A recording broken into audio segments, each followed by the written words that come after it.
হাসরের ময়দানে জাহান্নামকে যখন আনবে, ওয়াজিআ ইয়াউমা ইদিম বিজাহান্নাম, আল্লাহ তাআলা কোরআনে বলছেন হাসরের ময়দানে ফেরেশতারা জাহান্নামকে টেনে হাসরের মাঠে নিয়ে আসবে। এই যে এখানে যেরকম আমরা বসছি, মনে করেন এখানে আনছে আইনা দাঁড় করাইছে, ঠিক এরকম টেনে আনবে।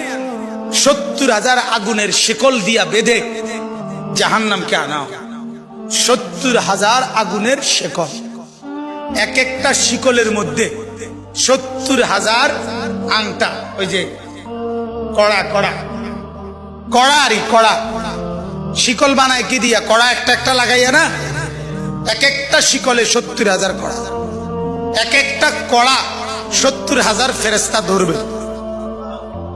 এবার কত কোটি আমনে গণেন, আমার সময় নাই। কোটি কোটি ফেরেশতা টেনে আনবে, আর জাহান্নাম তার একটা বিকট চিৎকার দিবে। এক চিৎকারে পুরা হাসরের ময়দানের সবাই চিৎকার দিয়া উঠবে, ইয়া রব্বি নাফসি নাফসি, আল্লাহ আমাকে মাফ করেন, আমাকে মাফ করেন।